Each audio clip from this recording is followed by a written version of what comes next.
नमस्कार, मी डॉक्टर मच्छिंद्र बांगर. महाराष्ट्रातील आणि देशातील हवामान परिस्थिती संदर्भात ताजा अंदाज देणार आहे.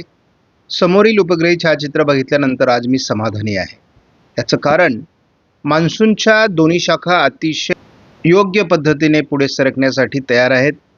दोन्ही ठिकाणी कमी दाबाचे क्षेत्र विकसित झाले आहे आणि त्यामुळे या दोन्ही कमी दाबाच्या क्षेत्रांमुळे भारतात मान्सून जलद गतीने पुढे सरकण्यास अनुकूल स्थिती निर्माण झाली आहे. त्यामुळे भविष्यात जे अलिनोच्या काळातील दुष्काळाचं संकट आहे त्यात काही प्रमाणात उसंत मिळण्याची शक्यता आहे. काल भारतीय मान्सून बऱ्याच अंशाने पूर्वेकडून प्रगती केलेली आहे. अगदी अरुणाचल प्रदेशपासून तर इकडे नागालँडपर्यंत अतिशय चांगल्या पद्धतीची पूर्व भारताकडची प्रगती. जरी महाराष्ट्राच्या दिशेने प्रगती झाली नसली तरी पूर्वेकडून प्रगती झाली आहे. मात्र आज दोन्ही शाखा प्रगती करतील अशी परिस्थिती आहे. आज उत्तर भारतात पावसाचं प्रमाण कमी होऊन उष्णतेची लाट निर्माण होण्याची शक्यता आहे. महाराष्ट्रात देखील कोकण किनारपट्टीला दमटपणा वाढण्याची शक्यता आहे. मात्र उर्वरित महाराष्ट्रात म्हणजे विदर्भ, मराठवाडा, उत्तर महाराष्ट्र, मध्य महाराष्ट्र, पश्चिम महाराष्ट्रात आज पावसासंदर्भातला येलो अलर्ट देण्यात आला आहे. एकूणच पश्चिमी शाखेत आणि पूर्व शाखेत गती वाढत असल्यामुळे आपण बघतो 9 तारखेला रेड अलर्ट कर्नाटक दक्षिणमध्ये देण्यात आला आहे. पूर्व भारतात आणि उत्तर कर्नाटकामध्ये ऑरेंज अलर्ट देण्यात आला आहे. महाराष्ट्रात येलो अलर्ट देण्यात आला आहे. त्यामुळे एकूणच महाराष्ट्रातल्या पावसाच्या ॲक्टिव्हिटीज वाढू शकतात. उत्तर भारतातील अनेक राज्यांमध्ये उष्णतेची लाट कायम. जूनमध्ये उष्णतेची लाट राज्यांमध्ये वाढणं हा केवळ एल्निनोचा विषय नसून हा ग्लोबल वॉर्मिंगचा मोठा परिणाम आहे. त्यामुळे झाडे लावा, जीवन वाचवा. 10 तारखेला कर्नाटकामध्ये वादळी पावसाचा रेड अलर्ट देण्यात आलेला आहे. महाराष्ट्रावर देखील त्याचा काही प्रमाणात परिणाम होण्याची शक्यता आहे. 11 तारखेपासून महाराष्ट्रातील पावसाचं प्रमाण कमी होईल. केवळ कोकण आणि विदर्भात पाऊस राहण्याची शक्यता आहे.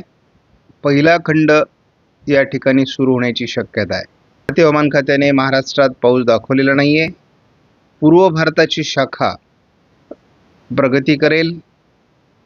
दक्षिणेकडून कर्नाटक, केरळमध्ये पावसाची शक्यता आहे. 13 तारखेला देखील पूर्व शाखा प्रभावी असेल. महाराष्ट्रात पावसाची शक्यता नाही. मान्सून पूर्व पाऊस बऱ्याच भागात भारतामध्ये होतोय आणि मान्सूनचा पाऊस देखील कर्नाटक आणि केरळमध्ये जोरदार ॲक्टिव्हिटीज करतोय. आपण या ठिकाणी बघतो भारताच्या बहुतांश राज्यांमध्ये पाऊस होत असल्याचं चित्र आहे. ही एक ट्रफ आहे आणि संपूर्ण पूर्व भारताच्या बाजूने पावसाचं प्रमाण वाढते. आपण या ठिकाणी 8 तारखेचा जर रिपोर्ट बघितला तर महाराष्ट्रामध्ये आणि खास करून गोव्याच्या आजूबाजूने या ठिकाणी मोठं पावसाचं क्षेत्र विकसित होतं आहे. त्यामुळे महाराष्ट्रात पावसाचं प्रमाण अगदी केरळपासून मुंबईपर्यंत वाढण्याची शक्यता आहे. शिवाय पूर्व भारतातही मान्सूनची प्रगती अपेक्षित आहे. महाराष्ट्रात पावसाचं प्रमाण आपल्याला भविष्यामध्ये वाढण्याची शक्यता GFS मॉडेलने दाखवली आहे. 10 तारखेला देखील या ठिकाणी कमी दाबाचं क्षेत्र विकसित होऊन महाराष्ट्राच्या बहुतांश भागात पावसाचा अंदाज आहे. 11 तारखेला तीव्र कमी दाबाचं क्षेत्र विकसित होऊन महाराष्ट्रात जोरदार पाऊस होईल. त्याच दरम्यान आपल्याला या ठिकाणी पाऊस वाढताना दिसतोय कारण बिहारवर एक कमी दाबाचं क्षेत्र आहे ज्याची ट्रफ या ठिकाणच्या कमी दाबाशी जोडलेली आहे. आणि 12 तारखेला आपण एक गोष्ट या ठिकाणी बघतो. या ठिकाणी एक चक्राकार स्थिती निर्माण होते. त्याचबरोबर याही ठिकाणी एक चक्राकार स्थिती निर्माण होते. या ठिकाणी एक चक्राकार स्थिती आहे. यांची ट्रफ निर्माण होण्याची शक्यता आहे. त्या पार्श्वभूमीवर वातावरण बदलेल.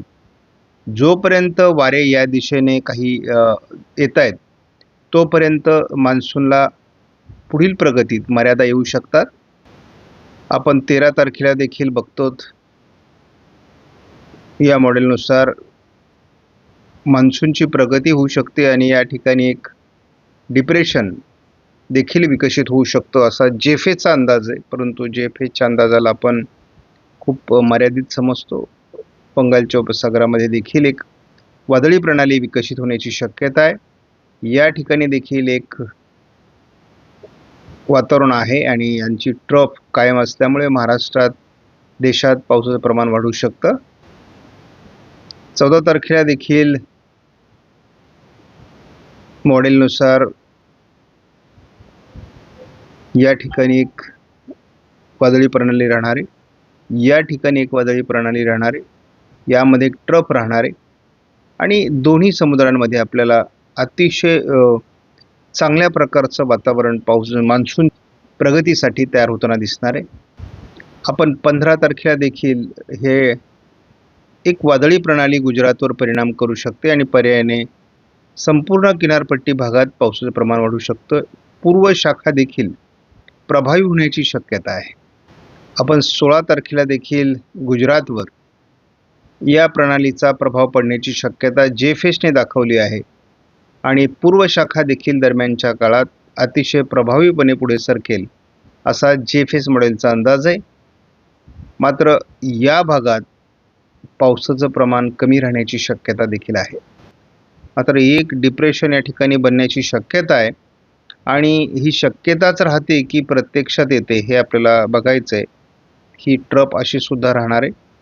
त्यामुळे महाराष्ट्रात कोकण किनारपट्टीला पाऊस वाढेल, परंतु या मधल्या पट्ट्यामध्ये पाऊस कमी होताना दिसतोय. आपण जसं जेफेसचा अंदाज बघितलेला आहे तसा आता आपण ECMWF मॉडेलचा अंदाज बघणार आहोत. आणि ECMWF मॉडेलने अतिशय वातावरण चांगल्या पद्धतीने बदलत असल्याचं आज दाखवलेलं आहे. यामध्ये आपण कोकण किनारपट्टीच्या दिशेने मान्सूनची प्रगती मुंबईपर्यंत होण्यासाठी अनुकूल वातावरण आहे. त्याच वेळेस मराठवाड्याच्या ह्या भागातही पावसाळी वातावरण आहे. विदर्भात देखील वातावरण बदलण्याची शक्यता आहे. त्यामुळे महाराष्ट्रात जो पावसाचा गॅप आपल्याला दिसत होता उत्तरेकडून तो कमी होतोय. तोच स्थानिक स्वरूपाचं वातावरण महाराष्ट्रामध्ये राहणार आहे.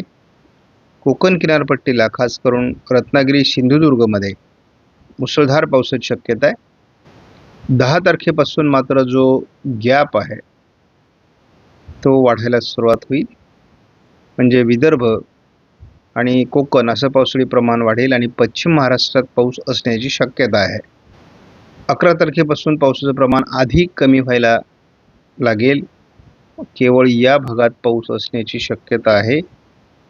बाकी महाराष्ट्राच्या या सर्व भागामध्ये पाऊस कमी होण्याची शक्यता आहे आणि हा खंड आहे. 12 तारखेला देखील आपल्याला वातावरणामध्ये बदल दिसतोय. कोकण किनारपट्टीला पाऊस राहण्याची शक्यता आहे. तर थोडा या पट्ट्यात देखील पावसाच्या ॲक्टिव्हिटीज राहू शकतात. इतरत्र खंड राहील. 13 तारखेला खंडात थोडा शिथिलता येते. पूर्व विदर्भामध्ये पाऊस असण्याची शक्यता आहे आणि इकडे अगदी सांगली, कोल्हापूर, कोकण या विभागात पावसाची शक्यता वाढते. 14 तारखेला देखील कोकण विभागात पावसाचं प्रमाण अधिक वाढण्याचा अंदाज ECMWF मॉडेलचा आहे. पूर्व विदर्भामध्ये पावसाची शक्यता आहे. 15 तारखेला देखील थोडंफार पूर्व विदर्भ आणि कोकण असंच पावसाळी क्षेत्र विकसित होण्याची शक्यता आहे. 16 तारखेला देखील परिस्थितीत फारशी सुधारणा नाही. 17 तारखेला मात्र थोडा मराठवाड्याच्या दक्षिणी भाग किंवा या सर्व भागात थोडं पावसाळी क्षेत्र वाढू शकतं असं दाखवण्यात आलेलं आहे. मात्र 18 तारखेला पूर्व विदर्भ आणि कोकण असंच पावसाळी वातावरण आहे. 19 तारखेला देखील तीच परिस्थिती आहे. म्हणजे मराठवाडा, पश्चिम विदर्भ, उत्तर महाराष्ट्र हे पावसासाठी बराच काळ प्रतीक्षा करावे लागणारे भाग आहेत. आणि पहिल्यांदा आपल्याला 20 तारखेला वातावरणीय बदल दिसतोय.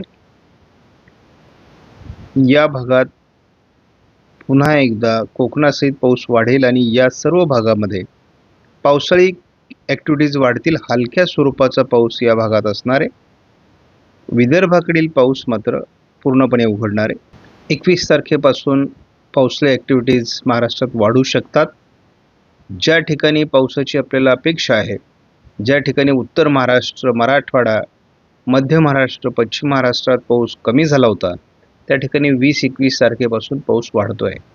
आपण जेव्हा 22 तारखेपर्यंत एकत्रित अंदाज बघतो, तेव्हा आपल्याला दिसतंय की आपण बघतो की महाराष्ट्राच्या या भागामध्ये आपल्याला काही प्रमाणात अडचणी दिसत आहेत. त्याच्यामुळे जवळपास या भागामध्ये आपल्याला पाऊस कमी होईल असं साधारणपणे दिसतंय. म्हणजे जूनचा हा भाग आहे, पण याचा अर्थ पुढे जुलैमध्ये, ऑगस्टमध्ये, सप्टेंबरमध्ये इथे पाऊस होणार नाही असं नाही. या ठिकाणी इतरत्र होणाऱ्या पावसापेक्षा जास्तही पाऊस होऊ शकतो. त्यामुळं ही संभाव्य शक्यता नाकारता येत नाही. म्हणजे या पूर्ण मान्सूनमध्ये या ठिकाणी पाऊस होणार नाही असा अर्थ मुळीच नाही. दरम्यानच्या काळात कोकण किनारपट्टीला आणि पूर्व विदर्भात, पश्चिम महाराष्ट्राच्या काही जिल्ह्यांमध्ये, म्हणजे खास करून कोल्हापूर, सातारा, सांगली, सोलापूर, लातूर, धाराशिव, नांदेडचा दक्षिणी पट्टा हा चांगला असणार आहे. आपण झटपट पावसाळी परिस्थिती बघूयात. आज मान्सून पुढे सरकण्यासाठी पुणे, बारामती, सातारा, सांगली, सोलापूरचा, लातूरचा काही भाग, कोल्हापूर, रत्नागिरी, सिंधुदुर्ग, रायगड, मुंबईपर्यंत वातावरण पोषक होतं आहे. त्यामुळे आज अहिल्यानगर, बीड दक्षिणपर्यंत, परभणी, नांदेडपर्यंत पावसाची शक्यता आहे. आपण पुढे जाऊन असंही बघू की ही शक्यता पुढे 9 तारखेलाही कायम राहणार आहे. परंतु महाराष्ट्राच्या उत्तरेकडून फार पाऊस कमी नोंदला जाणार आहे. मान्सून पुढे सरकण्यात ज्या अडचणी आहेत त्या महाराष्ट्रामध्ये सर्वच मॉडेल दाखवत आहेत. त्यामुळे बराच काळ मान्सून महाराष्ट्रात रखडू शकतो असं दिसतंय. कोकणात सुद्धा फार पाऊस या ठिकाणी दाखवण्यात आलेला नाही 11 तारखेला. 12 तारखेला देखील महाराष्ट्रात या मॉडेलने कुठलाही फारसा विशेष पाऊस दाखवलेला नाही. 13 तारखेलाही विशेष पाऊस नाही. 14लाही पावसाचं प्रमाण तसं केवळ सातारा, पुणे, कोल्हापूर, रत्नागिरी, सिंधुदुर्ग, रायगड ज्या काही भागात ॲक्टिव्हिटीज आहेत, पूर्व विदर्भात थोड्या ॲक्टिव्हिटीज आहेत. 15लाही विशेष वातावरण नाही. 16लाही विशेष वातावरण नाही. 17लाही खंडात्मक परिस्थिती कायम आहे. पूर्व विदर्भात ॲक्टिव्हिटीज होत राहतील. 18लाही महाराष्ट्रात विशेष पाऊस नाही. थोड्या पावसाचं प्रमाण 19ला कोकण किनारपट्टीकडे वाढू लागेल. आणि आपण बघतो 20 तारखेपर्यंत आपल्याला समाधानकारक पाऊस महाराष्ट्रात होताना दिसत नाही आहे. ही दुष्काळाचे संकेत आहेत एक प्रकारचे. 21 तारखेपासून वातावरण पुन्हा बदलू लागेल आणि आपल्याला दिसतंय 21 तारखेला रात्री कोकणात पुन्हा एकदा पावसाळी ॲक्टिव्हिटीज वाढतील. 22 तारखेपासून पुन्हा एकदा पावसाळी वारे आपल्याला बघायला मिळतील. म्हणजे 22 तारखेनंतरच महाराष्ट्रात पावसाचं प्रमाण वाढू शकतं. जूनची सुरुवात फारशी समाधानकारक नाही. आपणास व्हिडिओमधील माहिती महत्त्वपूर्ण वाटल्यास लाईक करा, शेअर करा, चॅनलला सबस्क्राईब करा. धन्यवाद. जय हिंद, जय महाराष्ट्र, जय बळीराजा.